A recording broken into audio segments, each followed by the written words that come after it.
Hello, Shanaz Soni here with Katya Faris.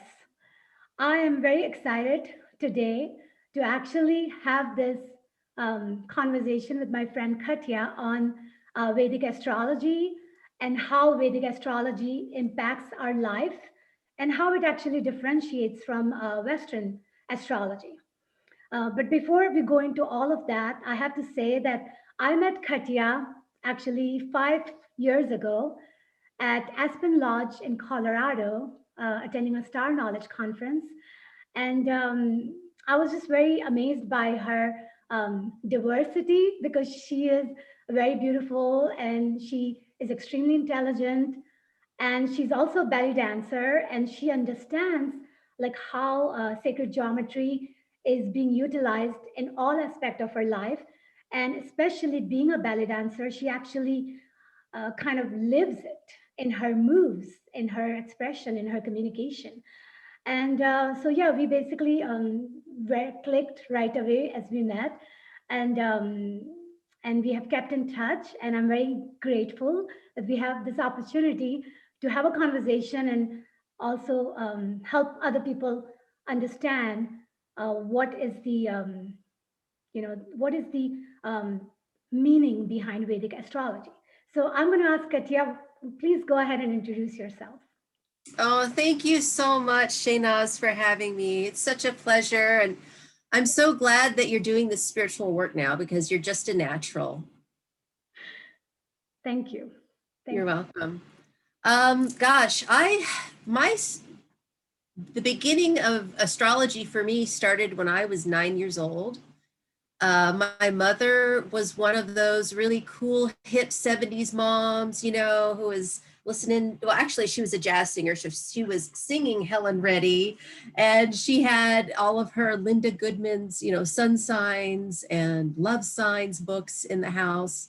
And of course, other, classic Western astrology books. And from the age of 9, I was just like a sponge. I couldn't wait to, well, after my parents divorced and I would visit her in Oklahoma, I couldn't wait to visit her and get to the bookshelf and just fall down the rabbit hole. And that was about, 30 years, really. I mean, it wasn't until I was about 40 that I seriously got into Vedic astrology. And when I was in my 20s, I had a really great friend who took me under her wing and taught me a lot of Western astrology. Very beautiful Persian American woman. And after, a couple of years into my teaching with her, suddenly she got into Vedic astrology, and it was like my whole world, it was like an identity crisis. And I think this is what happens with a lot of people with Vedic astrology is we get so attached to our Western sun sign because see, you guys, there's, we use 2 different zodiacs. So usually you fall back a sign in your Vedic sign. And so suddenly, my happy, fun-loving sun and Sagittarian teacher turned into a very brooding and, dark sun in Scorpio. And I just didn't understand. So it took me about 20 years, really, from the time I learned about it in my 20s until I was about 40 to accept my Vedic chart. And understanding the difference in the 2 systems took a long time. And I finally figured it out. And this is what I think it is. Your tropical zodiac is what Western astrology uses. This is what everybody knows themselves as. This is when the earth is aligned with the sun. So the axis or the tilt of the earth is taken out of the equation. The earth is put upright, and that makes it aligned with the sun. That is Western astrology. That shows the sunlight of a chart. Vedic astrology, for the most part, uses the sidereal zodiac. Now, there are some Vedic astrologers that use tropical, but for the most part, we use sidereal. And sidereal does not take out the wobble, it keeps it in. And the degree difference between this angle and 0 is called the Ayanamsha. It's the precession of the equinoxes, right? Because we're going like this. That's the precession of the equinoxes. And the sky changes over time. This is what flipped out our ancestors, and their whole worlds were turned upside down because the sky looked differently, okay? That's the precession of the equinoxes. So the sidereal zodiac is when you open up your Google sky map and you're looking at the stars, that's sidereal. That shows the real-time placement of the planets and the stars. So this shows the starlight of a chart. Now, in Vedic astrology, because it is a lunar-based system, we place a lot of emphasis upon the moon chart. And that's just where you take whatever house the moon is in and you make that the ascendant, you make that the first house. So that shows the moonlight of a chart. And the truth is, you guys, you need all three. And it's taken me all these years to figure this out. You know, we get so attached to our solar chart that we can't possibly understand how, and the worst ones are the ones that are like sun in Aries, and then they go back to sun in Pisces. Oh God, that's the worst person to try and convince. You're not an Aries. They're like, their whole identity is wrapped up in being this firebrand, right? And then suddenly you take away it's like you've taken their thunder away, and suddenly they're Pisces, you know, little fish or something. But so it's all about the nakshatras. And this is something that you were discussing with me earlier. So in my understanding, you know, of all of this, what really is the star of the Vedic system are what are called the lunar mansions, or the nakshatras. And this is where we take one constellation, let's say Cancer, and we divide it into 2.5 parts, the actual constellation. So the stars that fall in those parts flavor those parts, and it tells you why one Cancerian is different than another. So those are called nakshatras, or lunar mansions. Now, underneath the nakshatras are 4 padas, or fingers, or steps.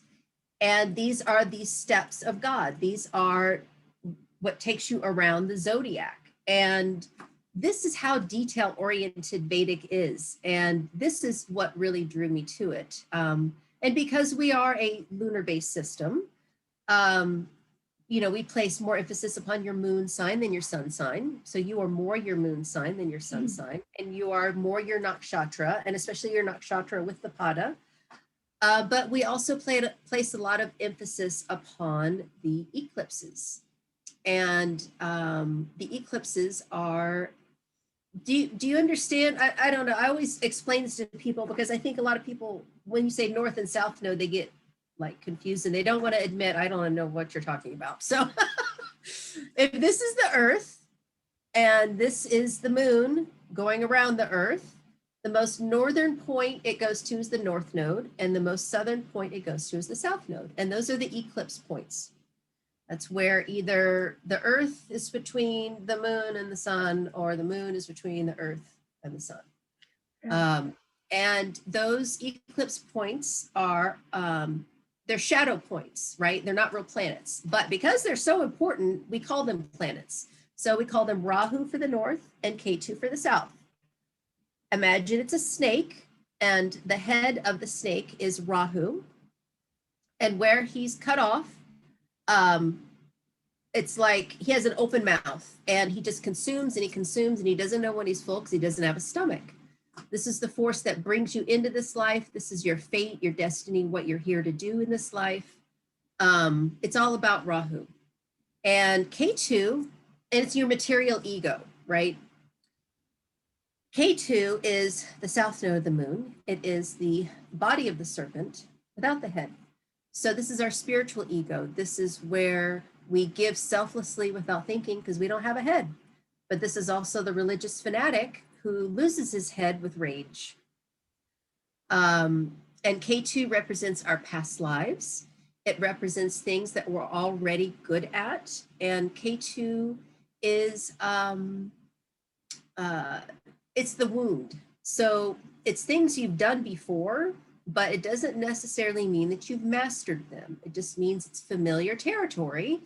And in this life, if you focus too much on it, it's kind of like picking at a wound and it's never going to heal. And so, you know, K2 is very touchy. You have to be You have to use its energy wisely. And, but really we're here, you know, Rahu brings you in, Ketu takes you out. Right. So the forces behind Vedic astrology. And I wanted to know more about my past lives.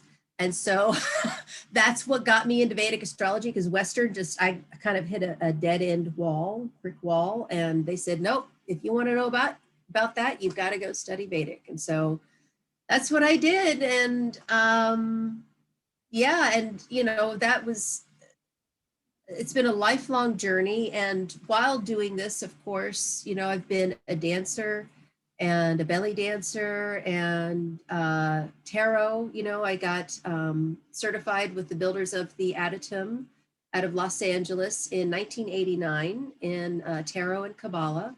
So that was something that, you know, just, you know, broadened the things I had already learned in Western astrology. And then in December 2012, I finished my master's degree in ethnomusicology and quickly discovered that I did not want to be an ethnomusicologist.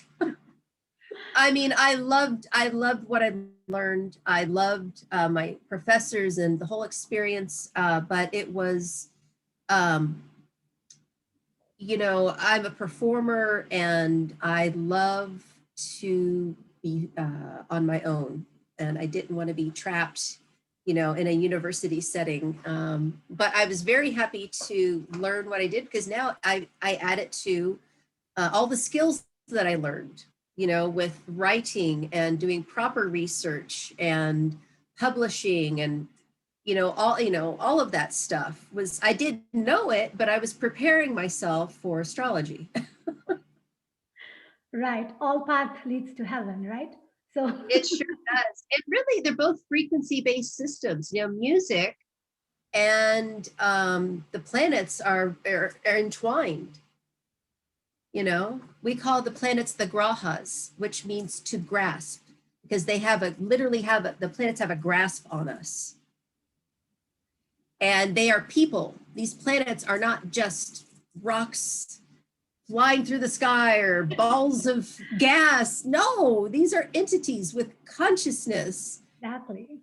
And they communicate with us through quantum entanglement, because we're in the same solar system. I mean, we're in the same universe, but really, I mean, we're in the same neighborhood. So they have a big influence on us. And once you make friends with the grahas and make peace with your chart, then you start to bust some of those patterns that you're talking about. Right, right. And speaking of the chart, I actually had a recent reading with you, and it was very fun for me because, you know, the whole perspective about the whole thing about the karma and the past life, and also just the way the Vedic astrology looks at it in a much more deeper way than the Western astrology. And the very fact that Western astrology came way later than Vedic astrology, and it seems like that they kind of took out some of the important aspect of it. And to me, you know, like we need to have it all together for you to understand yourself, so Right, you can do better in the life you're creating, because the more you know, right. the better you are, I mean, for the most part. So I think, Absolutely. Well, and it's all ego attachment. I mean, you know, technically the oldest form of astrology is from Babylon. And Babylon was actually a part of ancient Persia. So, but it wasn't written down. So the oldest written down form of astrology is Vedic astrology, and Vedic astrology is called Jyotisha. Jyotisha means the science of light. It is the eyes of the Veda. Um, did you want to show a chart of things that you had? yes, yes. So I think what I'm going to do is I'm going to go ahead and share my understanding of Okay, how Vedic astrology should have a credibility, you know, from because it's kind of funny because I run into a lot of people who don't believe in astrology at all, because they say I believe in astronomy but not astrology. right. And you know, for me, having both backgrounds of science and spirituality, I like to kind of share the fact that, you know what, there's science behind it. Just like you said, planet has consciousness. So yeah, I'm going to go ahead and share the screen I have, And first of all, I wanted to share a picture. When we met 5 years ago, this was a quick snapshot of that. We were both happy and excited. Yes, And, and I have two mountains. yeah, exactly. So my understanding is that life is a play of time. So everything is in motion, every single thing. We are made of electrons, protons, and neutrons. So we are constantly moving even within ourselves. Then we are standing on this earth. Earth is moving, and earth has multiple motion. Then Earth is moving around the sun, then moon is moving around the earth, and then we have all these planets around us. So we have like a very interesting dance going on, and every single thing is impacting the other one, and there is like a feedback loop that we're making with each other. And a lot of time people don't realize, but Earth has two types of motion. One is the spin, like you mentioned, and then the other one is its motion around the sun.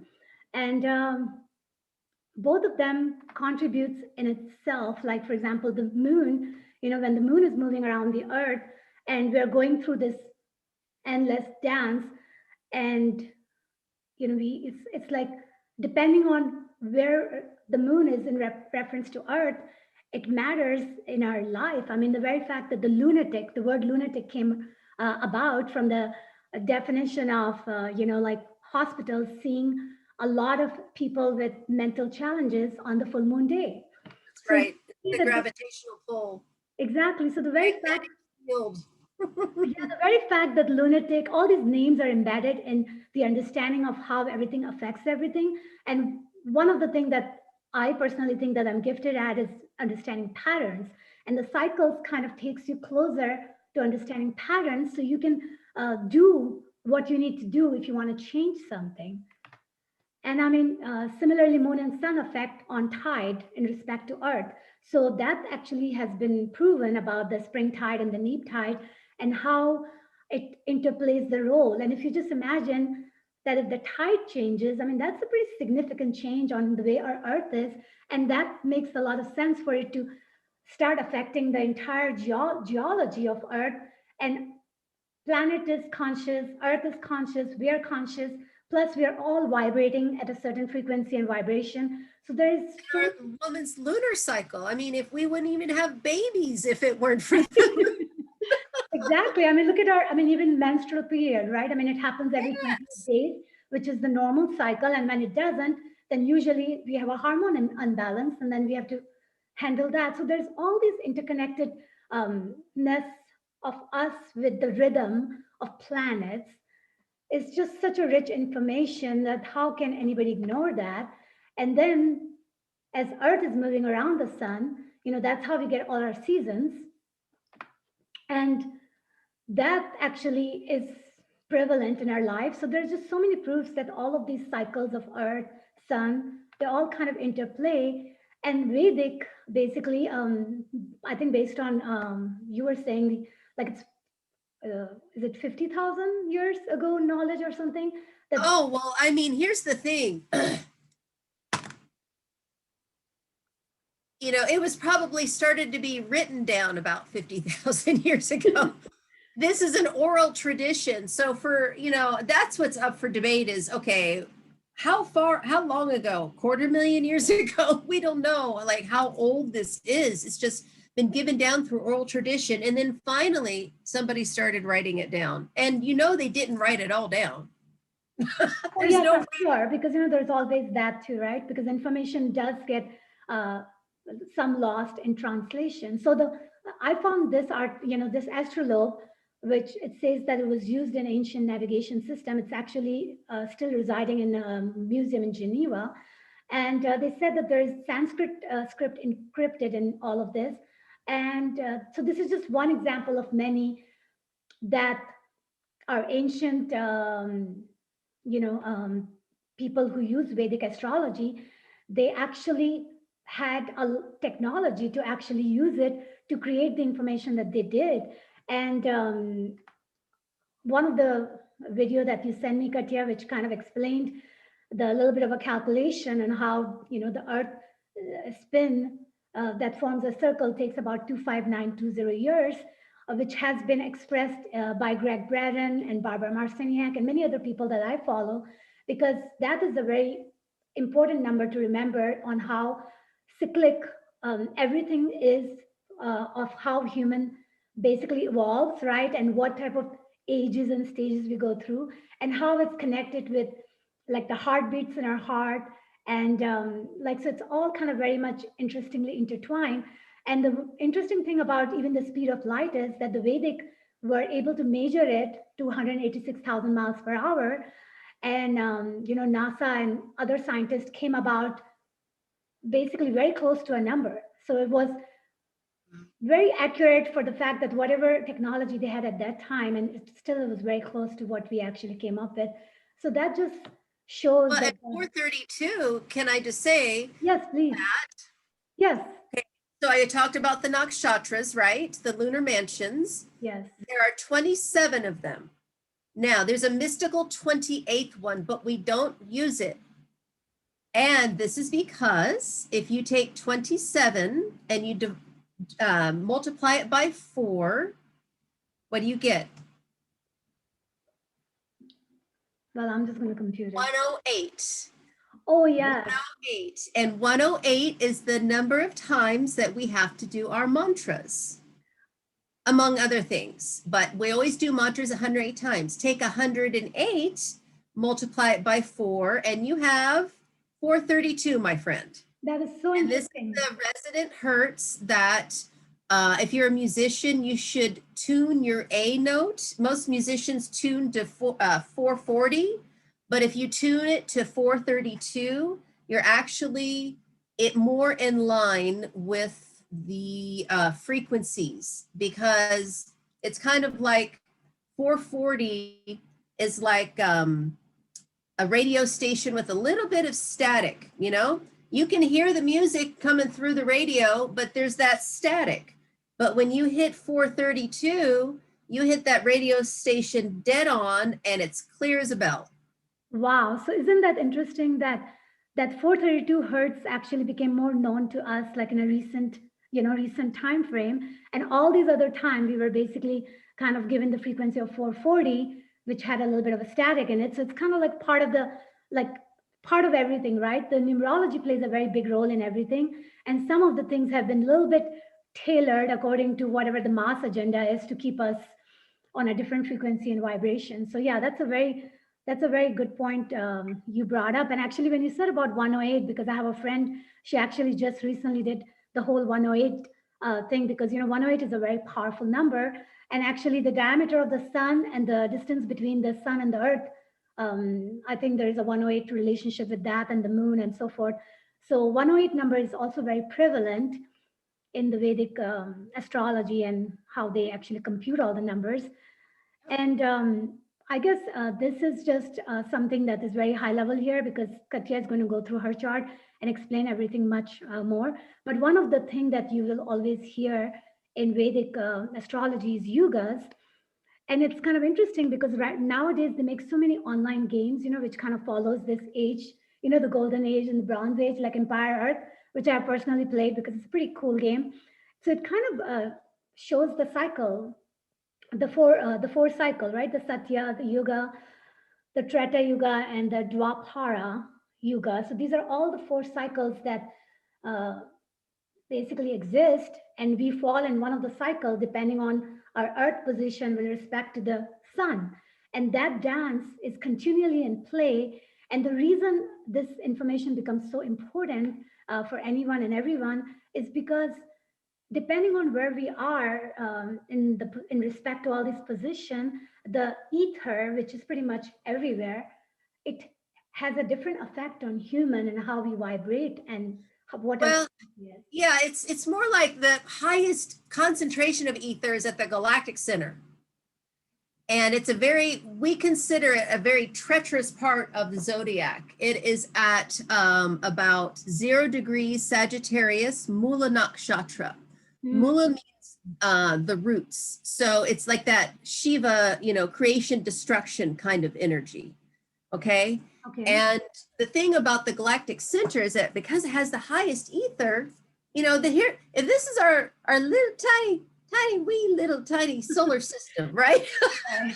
And they stuck us way out in the back 40 because, you know, we're crazy and they want to keep us away from everybody. So they put our little solar system out here. And if this is the galactic plane that's coming straight out, right, from the galactic center, then as we travel through the galactic plane, we're at golden age, we're at Satya Yuga. As we start to leave away from the galactic center or the galactic plane, then we hit Treta Yuga, and then Dwapara Yuga, and then Kali Yuga is when we're at the farthest point away from the galactic plane. And then it's a sine wave, right? So then we start descending back down, and it does the same thing backwards. And then we hit the galactic plane, and then we're here again. And then it's this constant going up and down. You know, how much ether are we receiving from the galactic center? That's what it's all about. That's true. And when you talk about galactic center, you mean the central sun Of our Milky Way, okay. Our galactic core. And what they know now is that it's basically empty. It's the highest concentration of you know, energy in our whole galaxy. Mm-hmm. But they thought that it was like full of storms and all this, but now I was just seeing this NASA release that they think that it's actually completely empty. And it's probably, I think it's got the energy of the black hole. You know, Thunderbolts Project people, the electric universe theory people, they don't believe in black holes. They say they are more like wormholes, you know? So that energy is present there, but that's the highest concentration of ether that we have in our galaxy. So it's all about how are we receiving that? And it takes millions of years for us to do this and go all the way around. That is true. So speaking of that, Katya, which age are we? Do you know by any chance? Well, there's two different schools of thought. The traditional school of thought says that we are in the Kali Yuga, and the which puts us in relationship to the galactic center. But there's another school of thought that I think is from oh gosh, I forget. But the second one says that we are actually in Dwapara, Bronze Age. So either way, it's a pretty low consciousness. And when we're at really low consciousness, it only takes a little bit of spiritual effort to get great results because it's so dark. So any kind of, you know, prayer, any kind of spirituality we do during this time will be magnified because it's so dark. Whereas the opposite, when it's the golden age, it takes a lot of spiritual practice because it's so spiritual. It takes so much to like become even more spiritual. You know what I mean? Right. Because it actually, like, a telepathy is basically natural if you would be in a golden age. Right. So that's the difference. So I think based on the way I see it, Katya, so Kali is iron, which means it's the lowest frequency wise, and then it's Dwapara, and then it's Treta Yuga, and then it's golden, Satya Yuga, right? So that's the way they are kind of evolving. Yeah, you see here in the middle, he put descending, ascending. So it's going, yeah. Right. So if you're in Kali or Dwapara, Dwapara is a little bit better than Kali. So I guess I don't mind that we are there, because let's just at least fake it till you make it. So one thing that you mentioned earlier too, and I found this chart, so I wanted to throw this nakshatra, which is like at the heart of this Vedic astrology, and it is the term for the lunar mention, basically, and it is one of the 28, and you said 27, right? Depending on sectors. And this. Yeah, I mean, the mystical 28th is Abhijit. It belongs to Krishna. And there's stories around it. But basically, if we use 28, we wouldn't have the perfect symmetry. Right. The ecliptic, right? Because in order to create that proper geometry. Well, in order to create 108, 432, we need to have 27 nakshatras. So. Okay, so that's how that number comes up. And I know you're going to go more detail into your chart. So this was the last chart that I wanted to show from my end. I found this, And this one, of course, shows that Earth location in 2012. Yes. So based on that, they were showing that we were right there. And as you can see that, Oh, here. Yeah. See, they took us, see those bands, you guys? See, it's like spiral bands. We're like on the third band out. yeah, you're right. So that, They're like, keep these crazy people right, away. we basically have a little bit of a way to go for our ascension as we, Well, yeah, I mean, so if we're, I think we're about, see, this is, you know, some people say, oh, the Mayan calendar was us being aligned with the galactic plane. I'm like, I don't think so. I don't think that's what they meant when they were talking about the calendar ended. right. I think we're about 2,000 years. Let's see, I think it's 6,000 up. Yeah, and 6,000 down. So it's a 12,000 year cycle. Okay. 12,000 So years. I think we're about halfway up. So we're like 2,000 years into a 6,000 year cycle, I Right. think. But who knows? I mean, my God, this is going to go on and on and on. Everyone thinks it's the end times. Everyone always thinks it's the So end times, you guys. yeah, exactly. So I think the bottom line of what I was just showing you was that it does matter where Earth is, it does matter where Sun is, it does matter where Moon is, it does matter where we are, and You everything are here. everything is interconnected. And Vedic astrology kind of gives you a little bit of a peek in your life with respect to everything around you. And that's why somebody like you who does the reading would be a good, everybody needs to just get a reading so they can have that information about themselves.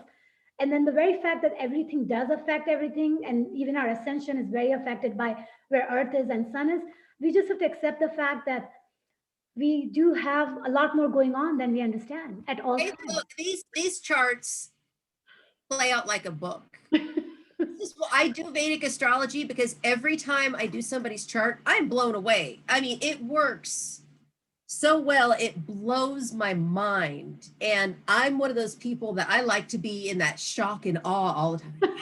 Wow, really? Wow. Oh, dude, that's so cool.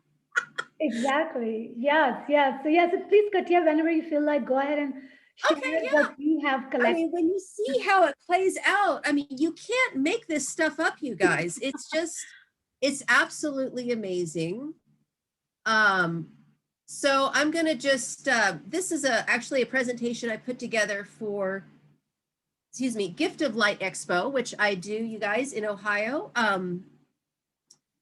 The spring one I'm not going to do. We had to change the date because of COVID again, and the new date didn't work out for me. So probably I'll be there in November, but she might do, I have a feeling she'll do something this summer because people are just itching to, get back into work again. So hopefully we'll have a Gift of Light Expo this summer, but I presented this last year. So at the end, it does have last year's information, but I'll update it for now because it's pretty easy.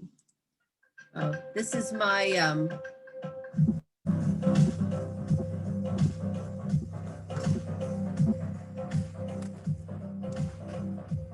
intro. So you can see, there we are. That's us. Yes, and it actually shows, Katya, the sinusoidal wave you were talking about earlier. Exactly. Yes. And that's my friend Epco. He gave me permission to use that. And if you, I'll actually send you the links to this because it's really good for people to see how we're moving around, the galactic center. Yes, please do.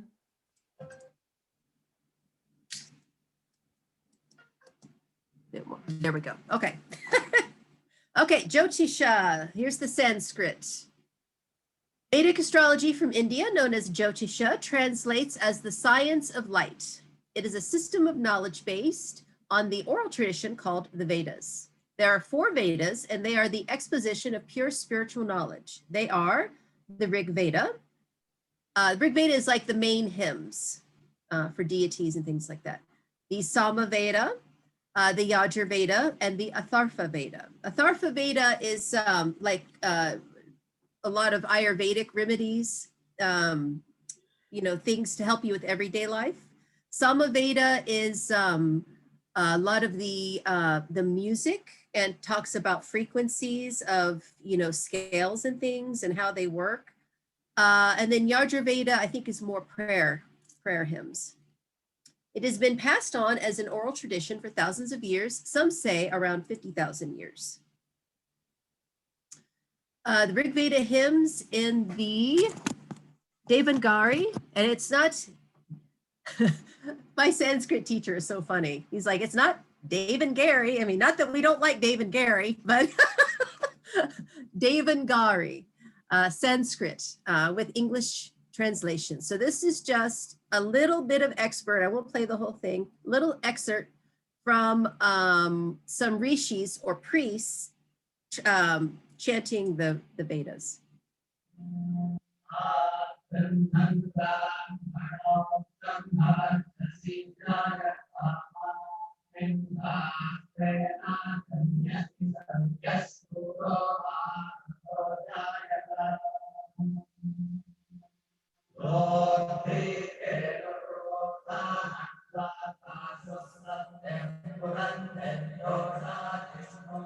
So you can see, you know, they are, you know, they're chanting the Veda, but it's like a song, right? And they're talking about Brahma. They're describing him. Like I said, Rig Veda are basically praise hymns for the deities at first. Wow. Now, Jyotisha are the eyes of the Veda. The functional names of the Vedas are collections of 6 sciences called Vedangans, which represent different parts of the body of the Vedas. Siska is the science of Sanskrit sounds, and it represents the nose. Kalpa is the science of Vedic rituals. It represents the head. Vyakarana is the science of Sanskrit grammar, and it represents the mouth. Nirukta is the science of Sanskrit etymology and meaning of words, and it represents the ears. Chanda is the science of the rules of chanting the Veda, and it represents the feet. And Jyotisha, the science of astrology, represents the eyes of the Veda. It represents the eyes of the Veda because it helps people to see ahead in time. Jyot means light and Ish means God. Jyotisha. So as a practitioner, you are a Jyotishi. That makes sense. The 6 branches of Jyotisha. There are 6 branches of Jyotisha. Gola, or positional astronomy. This calculates the movements of the celestial bodies. Ganita, the mathematical diagnostics of Gola. Jataka, or natal astrology, or Rashi birth chart analysis. That's mainly what I do is Jataka. Prashna, or horary astrology, answers the question the moment it is asked. Prashna, I kind of have a love-hate relationship with. I think if you rely too much upon prashna, it can kind of be a portal for confusion, because everything you need to know is in the transits. And so if you're asking a prashna question, you're asking, you pull up a chart of the transits the moment it's asked. And the theory is that the answer is in that chart, rather than looking at the person's natal chart and figuring out where transits are on top of that. You know, prashna is kind of like tarot. So sometimes it works and sometimes it doesn't work. Muhurta, this is electional astrology. It selects the best time to do certain activities, such as get married. Right.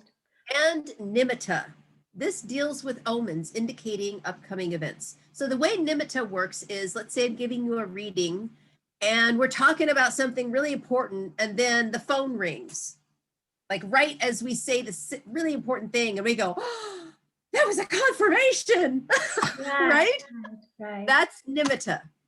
And so, you know, really you have to understand all of these things, you know, to understand Jyotisha. You know, it used to be before software that we had to calculate all of our charts by hand. Wow. All of the math. So you had to understand positional astronomy. You had to understand the math behind finding this stuff. And if you couldn't do those first 2 things, guess what? You couldn't do astrology. You had to have somebody else do it for you. So we're so lucky we have software today, because I am not a math person. Yeah, you know, one of the things you got me thinking was that, you know how like a lot of people who don't understand astrology in general, they think that that just seems like a voodoo. And when you really look at everything that you're explaining here, it makes you realize that they went through so many layers and layers to uncover these Okay, understandings. yes, you're absolutely right. But here's the thing. What they don't understand is how those things in the sky affect us. I have a friend that is a NASA scientist as well. She works at an observatory, and she got her PhD here at IU. And we used to go round and round about this. I love her dearly, but she's like, I'm like, honey, as above, so below. It's Yeah. called quantum entanglement. You know, it's, you know, Einstein called it spooky action at a distance. He couldn't figure it out. Why, you know, when a particle is separated, why is this one responding when this one, how do they have that communication? It's the magnetic field. We are in the same magnetic bubble. Our whole solar system is in the same magnetic bubble. Right. So how could we not affect each other? And this is also, though, my argument for why I think we need to include the outer planets, because Vedic astrology traditionally does not use the outer planets, because their thinking was that it's only what we can see in the sky that affects us. But after using the outer planets in Western astrology, I know they work. And my thinking is that it's because our solar system works holistically. Right. And when you kind of rely on what you can see in the sky, then you're very much limited, because what you can see in the sky depends on the technology and depends on your electromagnetic spectrum. So that is a very limited way of thinking. And Yeah, well, yeah.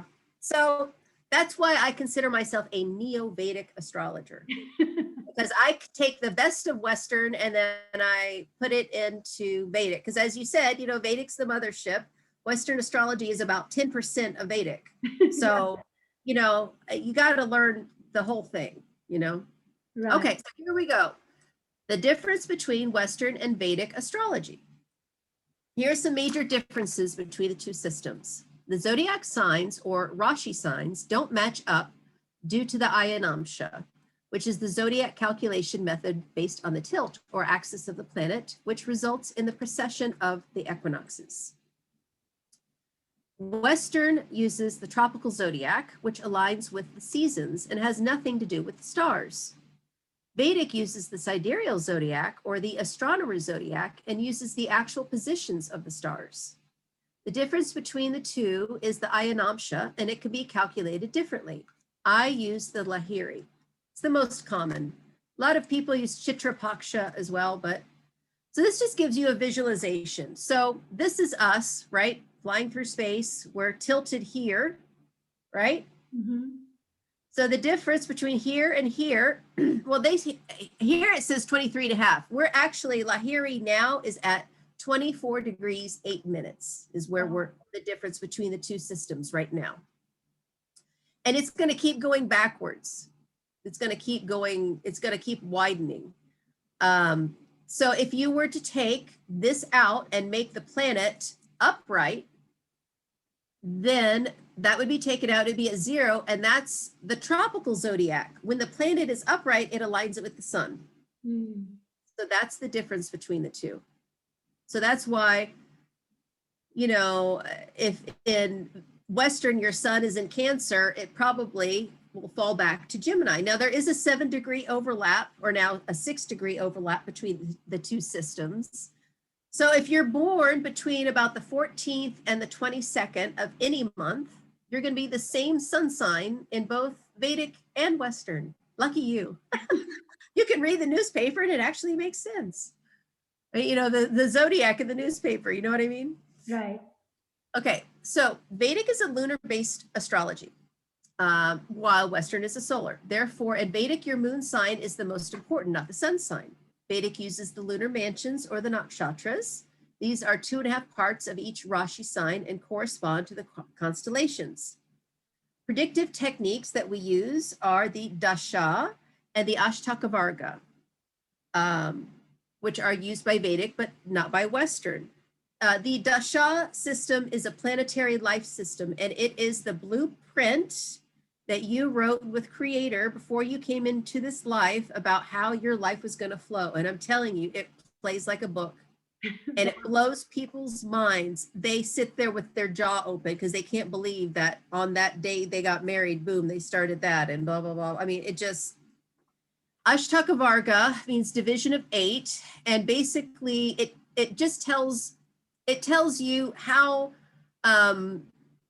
how strong the planets are for you as they transit each year. You know, like how many points do you get? Like for instance, Donald Trump, he had while Jupiter was in Sagittarius, he got like 6 points out of 8, which is very, very good for Jupiter in Sagittarius. So he was strong up during that time. As soon as Jupiter went into Capricorn, he got 1 point in his Ashtaka Varga, and everything went to hell in a handbasket. Wow. So that just shows the strength of the Ashtaka Varga. Drishti means to see or to glance. These are the Vedic aspects of the planets. They are different than in Western. So like Western aspects are, you know, sextile, trine, quincunx, opposition, conjunction. So they're all based on pretty much elements. Vedic aspects are a little bit different. We do use some of the, what we call the Western aspects, we actually call Tajika aspects, because they come from Iran. They're Persian aspects. And actually Western as we know it really came from Iran, because it was a solar-based system, and the ancient Persians were Zoroastrians. They were very concerned about the sun. And so when, you know, Alexander the Great came to Iran and conquered it, and he didn't just burn down Persepolis, he also burned down Persian astrology, because he took back a lot of that knowledge and took it to Greece, and then Ptolemy kind of ran with it, and that became Western. So yeah, we have a lot of things to are due to the ancient Persians. So those are the aspects. Yogas or planetary combinations are different than in Western. So there are certain combinations of like a Lakshmi yoga, you know, Venus in her own sign, first house strong, ninth house strong. Some say it has to be in a Kindral Trikona. I don't agree. So a yoga is like has different names, different planetary combination. Raj yoga, for instance. Grahas, this is to grasp. In Vedic, these are the planets, and they have consciousness. The planets are enlightened beings, not just rocks or balls of gas in the sky. So when we say a graha, remedial measure, that means that we're doing something like a mantra or a gemstone or something to make that planet better in our chart. Yeah, so get used to the word graha. We throw it around and I forget, a lot of people don't know what we're talking about. So the lunar mansion. So this is the picture of the lunar mansions. You know, if you look closely, you can see like this is the constellation of Aries. And in Aries, we have Ashwini, Bharani, Kritika. And they're the different stars that go with them. The star that goes with Kritika is the Pleiades. Wow. So if you think you're Pleiadian, you probably have something in Kritika. Pisces, Purva Bhadrapada, Uttara Bhadrapada, Revati. And so you see there's 3 for each one. And we say 2.5 because the way it's divided up is 2 equal portions and then 1 that is split between 2 signs. So there are a few that span 2 signs, like Uttara, where did it go? Here, Uttara Falguni spans both Leo and Virgo. Chitra spans both Virgo and Libra. So I love studying the stars. To me, this is where it's at, because before the 12 zodiac signs, there were the 27 nakshatras. before the 27 nakshatras, because you gotta realize these are all lined up on the ecliptic, right? Right. They're lined up on the path that the planets follow. But there are all these other stars that are off the ecliptic. Right. And I think they matter too.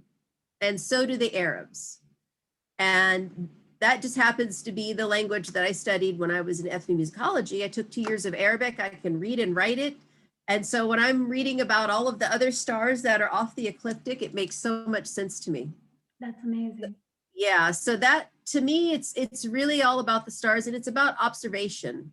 And you know, like we were saying before, it's not about anthropomorphizing the sky or superimposing human stories onto the sky. Yes, of course, we're using that as a basis, but it's about observation. So, you know, like the ancients noticed, gee, in April, when the Pleiades is overhead at night, at least in the northern hemisphere, like Europe, it's raining all the time. So they associate crying and rain with Pleiades, with Kritika. And Kritika, the myth of that is about Kartikeya. Kartikeya is the son of Shiva and Parvati, and he was wounded, and the 7 sisters of the Pleiades took care of him, but their father accused them of adultery, and so they wept and cried because they knew that it wasn't true. And so those stories and myths are all, you know, it's all about the deity of the nakshatra and the story. And so that's how these things came to be. It wasn't that we just randomly named things, you know, things were happening when they saw those stars. They meant something. They knew when the star Antares, you know, which is it's down here in Jyotisha, it's the star of Jyotisha. When that star, and then the star that goes with Rohini, Aldebaran, when those were prominent in war leaders' charts, they knew that who was going to win and who was going to lose, because whoever had Aldebaran was the winner. So they used these things. You see, they knew how they operated. So it's like the universe was speaking to us, not that we were forcing our theory onto it. I think that's important for people to understand. And then this is just a picture of the nakshatras with the pictures. Right. And so, like I said, I do Neo-Vedic astrology. So Vedic only uses visible planets. The outer planets, Uranus, Neptune and Pluto, and the comets, such as Chiron, are not used. Neo-Vedic uses them. The nodes of the moon are used differently in Vedic. The north node is called Rahu, and the south node is called Ketu. They are considered planets, but they are really shadow points and reveal to us hidden things. So when the eclipses happen, they always reveal things that were in the shadow previously. The Vargas, these are the divisional or harmonic charts in Vedic. And this is where it gets really cool. This is where each house is opened up and there are 60 charts. So you have your basic birth chart, right? That's called D1. Underneath D1, there are 60 charts. I tell you all these different things about yourself. Wow. The most important divisional chart besides the D1 birth chart is the D9, as this shows the spouse of the individual, but also who the person becomes. Isn't it interesting that the person we grow to be is what we attract in a mate? Right. So that means the law of attraction, that's exactly what the concept behind law of attraction is, which is. But also, you know, in antiquity, you married young and you stayed with that person your whole life.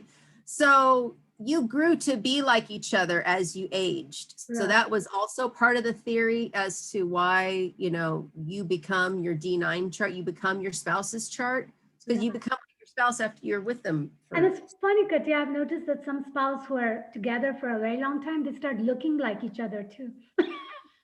It's kind of amazing, right? Not just that they, right.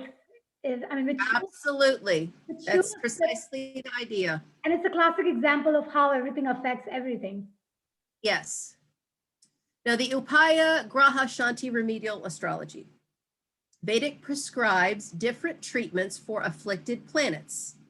Gemstones and mantras are prescribed, but there are also sorts of various rituals you can do for any life problem. So this is a great time for me to announce that I have a new product coming out, and they are Graha remedial elixirs.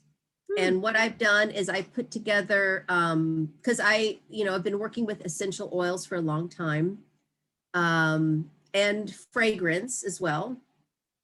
And I've studied what is good for each planet. So I'm making an elixir that's like a water-based elixir, and then I'm making an oil-based one that's, for massage or perfume or something. And I've made it so that it is helping to rectify, or not rectify, but to improve that planet. So like if you have Mars debilitated, you have the inability to relax. And so the Mars elixirs help you to grapple Mars and to help him to relax and to bring out his best qualities. Very cool. So this will be coming out probably in the next, well, really in the next week, next 2 weeks. I'm going to give myself a little bit extra time, but in about 2 weeks, let's say. So check my website because those products will be coming out. And then also I have my friend Sherry Lynn, who does the cosmic healing discs. She's making me some discs that are just for me to sell, that have to do with the grahas and how to improve and focus on the grahas as you are doing your mantras, right? So for instance, you were talking about the flower of life today, and this is Sherry's flower of light disc. This is a light that goes with it. That looks cool. Yes, I see it. So basically, these can be used, you can hold them as you're chanting. You can also put them on your chart. And that's actually something that we're working on, is encapsulating people's charts in the same glass. And that way you have your chart preserved, and then you can put the different discs on the different houses that you have afflicted, to rest. And then while you're doing your mantras, you can take them off. Right. So those are some products that I'm going to have on my website very soon, and I'm very excited to share it with you guys, because I think that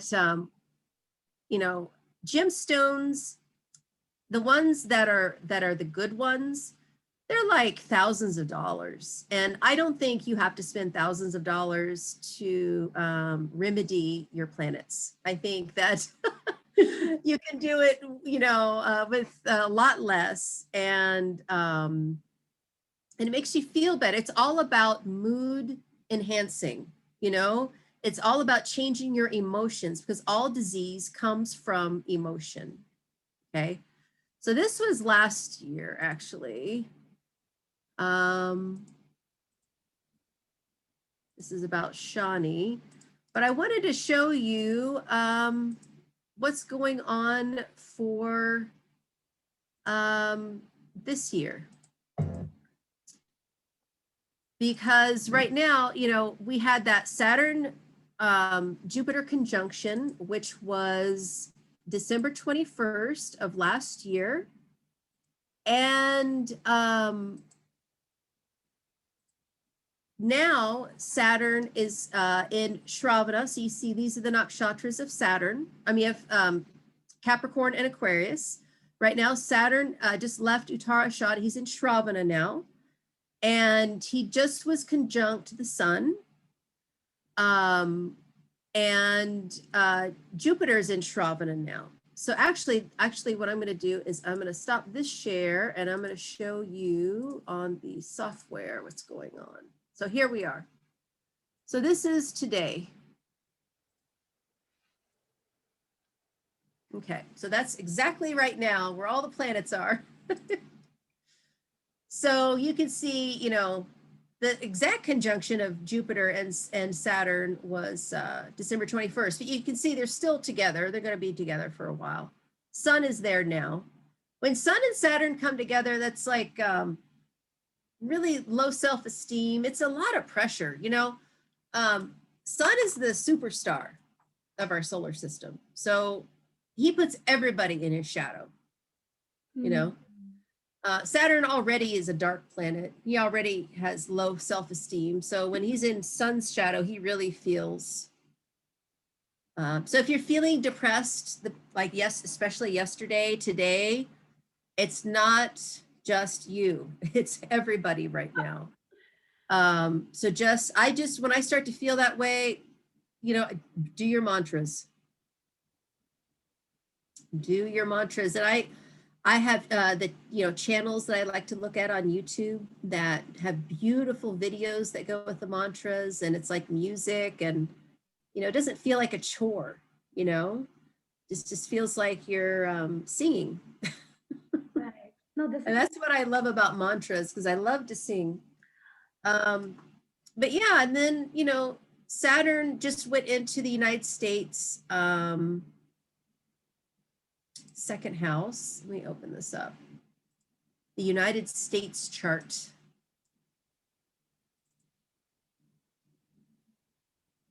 So you can see, here's our ascendant in the United States. The birth time is July 4th, 1776 at 6:30 p.m. And James Kelleher actually went into the library where this information was held and took 3 months of research and found out the exact time that they signed the Declaration of Independence, and it was 6:30 p.m.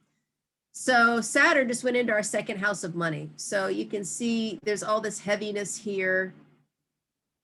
Pluto, planet of death. We're going to have our Pluto return. You see United States Pluto is here.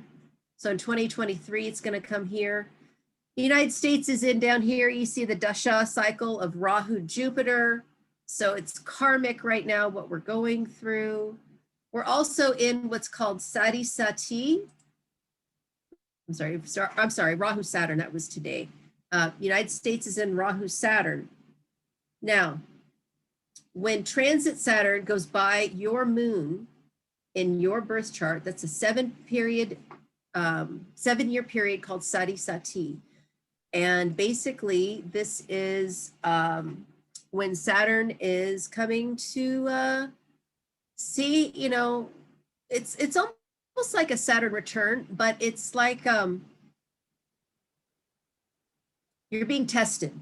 Saturn is testing you, and it's a time when he puts you through a lot of work, but if you pass it, then he leaves you a gift at the door.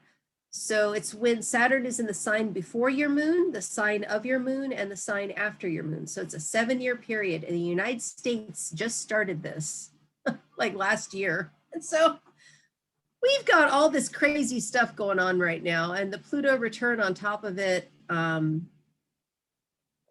So yeah, I'm just telling people, just, hang tight. We got through this. Now these planets are going to go up into Aquarius. Saturn won't be in Aquarius till next year, but this summer, what we will have is, I'll go by month and just show you. So that's the end of February. March. And then by April, Jupiter's going to be in Aquarius and conjunct Neptune, and that's going to be great up until June when he goes retrograde. And then when he goes retrograde, he's going to go back into Capricorn, and that's probably, so April to June is going to be really good. We're going to feel like we're getting away from the pandemic. Things are going to be good. And then as soon as Jupiter goes back retrograde and then goes back into Capricorn, the pandemic's going to come back by September. wow. Okay. Yeah, because Jupiter's debilitated in Capricorn, and we get a sense of false hope when Jupiter's in Capricorn. So until he goes like November, November 20th, 21st, he's going to go back into Aquarius, and then things will be better. We'll be away from the pandemic by that point. Okay, so it seems like April to June, And then November onwards. Take advantage of the time.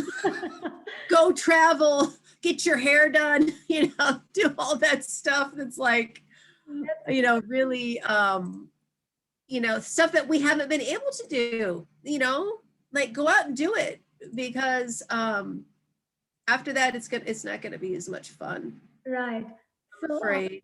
Katya, you had a one chart that was showing something about 108, because I know a lot of people are always interested in that. If you can just go to that chart, it had a title said something about 108.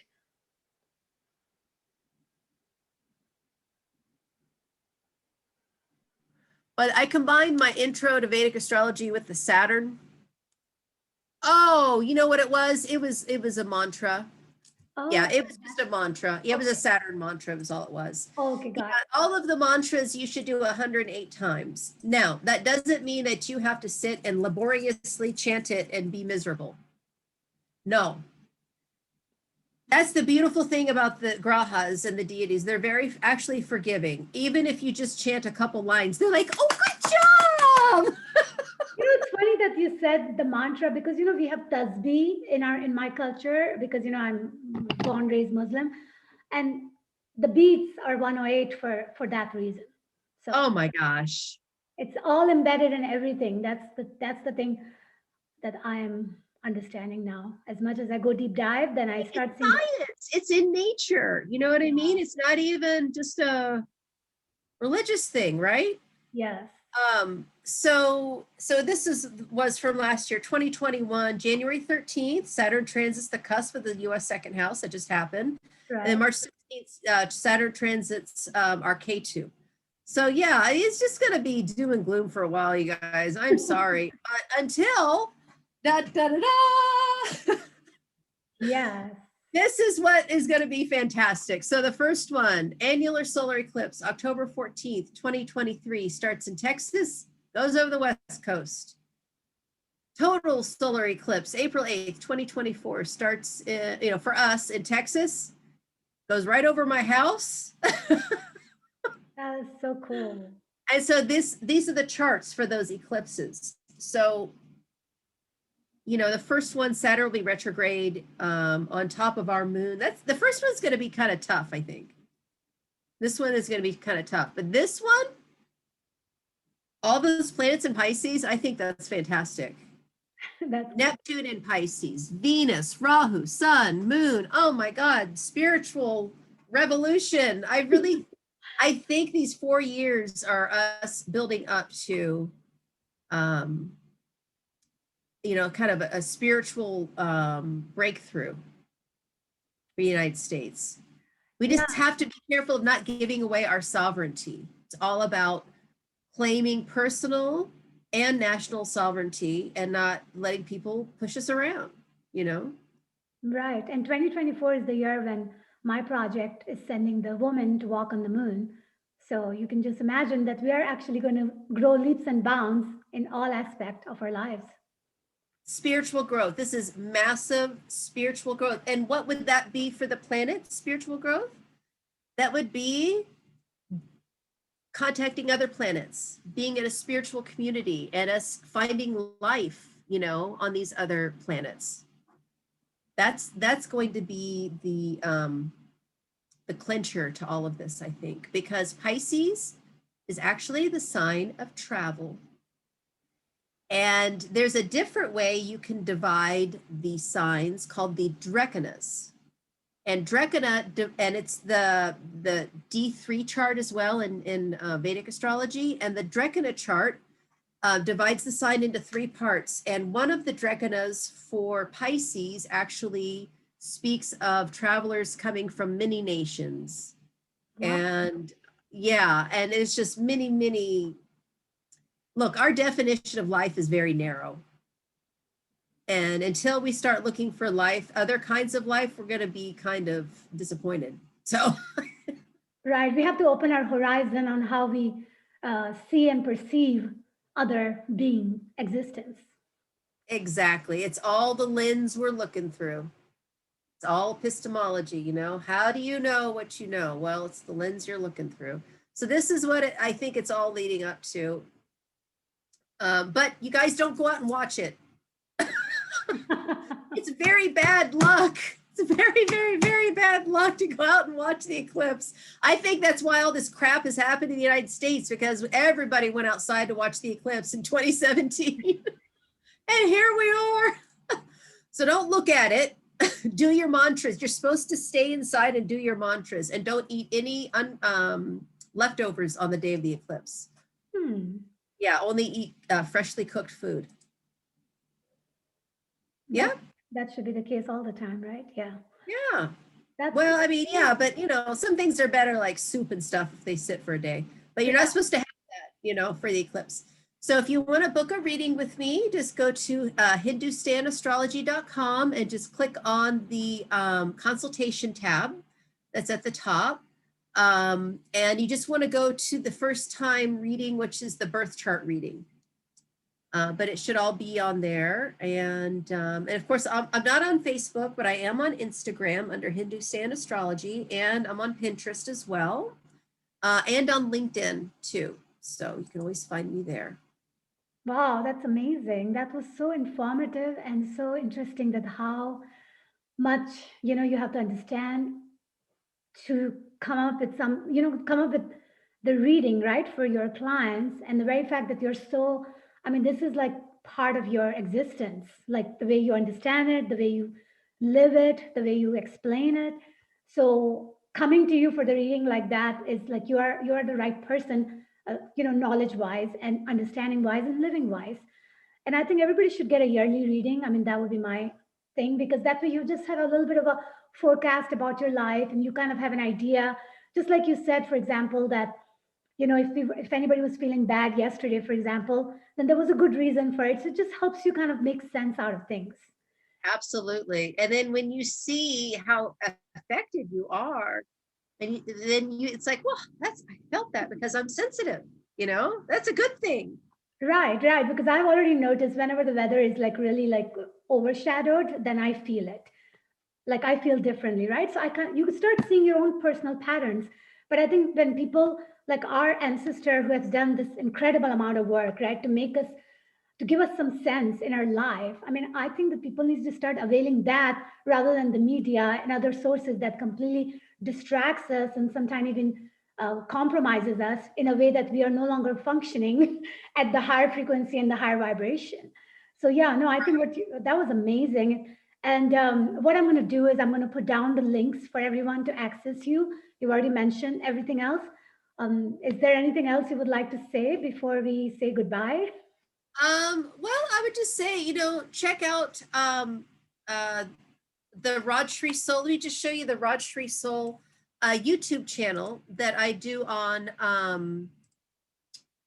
to get all of my mantras and things. Let's see, because it's important, I think, for people to understand, like,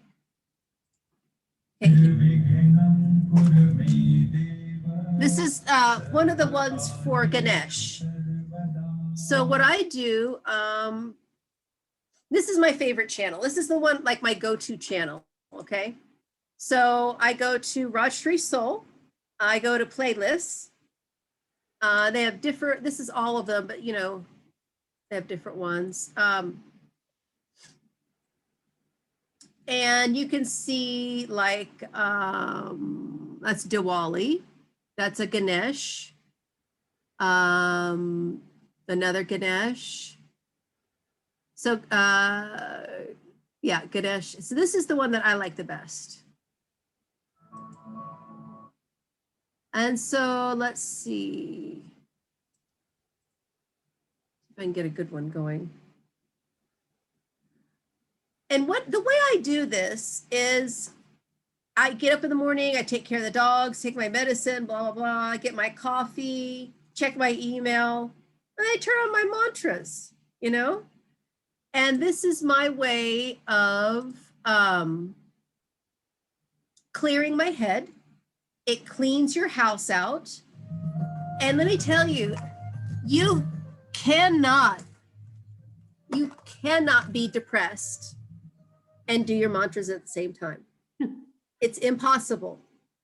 So if you're feeling depression, That's because you're not doing your mantras or you're not doing your prayers, you know, and whatever, if you are a strict Muslim, do your Islamic prayers. You cannot be depressed and do your prayers at the same time. The two frequencies can't exist in the same moment. And so these songs get into you. And why would you do Ganesh? Well, you would do Ganesh. Ganesh is associated with Uttara Ashada Nakshatra in Capricorn, and he's associated with Ketu. You have afflictions there in your chart, you would want Ganesh. You always do Ganesh first. If you have, you know, like I said, Mars debilitated, you want to do either, you know, things for Mars or the sign that Mars is in, which is Cancer. So Chandra, the moon. You know, which ones you do for each planet, you know, really, it depends on your own ear. And so that's why I don't want to just say, okay, you have to do this one and you have to do that one. No, I want you to go to the channel, I want you to listen to it like music. And then you find, oh gosh, that sounds so good to me. I wonder why I must need that. It's medicine. And so when you know, because a lot of people say, oh, don't prescribe mantras to Americans, they won't do them. Right. So because you know what? They will do them if you approach it like that, you know, and say, just listen to it. Just listen to it. You don't have to do every single word. It's not a chore. Yeah, you actually will know which one vibrates with you, because you know we have our unique tone, and there is certain things that resonates with us, and that actually applies to all the music, because there's a reason certain people like certain music and certain people may not even like the exact, you know, I mean, even if it's a couple, they always sometimes have, because we all are different, we all have different tones and we have different way, and also we are also within ourselves, we're in a different mood within 24 hours a day. So sometimes Exactly. the very thing you like, you may not like the other time. So it's very interesting how it's all intertwined. And yeah, so I think that it's pretty amazing. So what you were showing just now to everyone was that if they want to get some free mantras, access to free mantras, that is a very good one-stop shop where they can go and check it out. And they can even make that as part of their daily rituals if they want, because Absolutely. it would help them with, you know, with just the very fact that everything affects everything. And these are designed specifically keeping Yes. That's the that beauty of balance. the Vedas, is that, you know, these priests knew thousands of years ago what frequency what went with which planet. And so we don't have to figure that out. All we have to do is do the mantra. So, I mean, that's the beauty of it. It's like, thank you. Yeah, that's pretty amazing. That's very amazing. So, well, thank you, Katya, for all of this education, training, enlightenment, and also giving us like a forecast on United States of America, so everybody can have a little idea. Especially people are a little concerned about this year. So I think it seems like we do have a light at the end of the tunnel, and it's not going to be that far off. We just have to hang tight and just know ourselves, and maybe avail the reading with you so they can have a little bit of idea about their unique situation this year and so forth. So I think I'm very excited about all of this being shared. And well, I wish everybody a very good night or evening or afternoon, wherever you are or whenever you're listening. And Thank thank you you, so Kathy, much. Thank you. so much.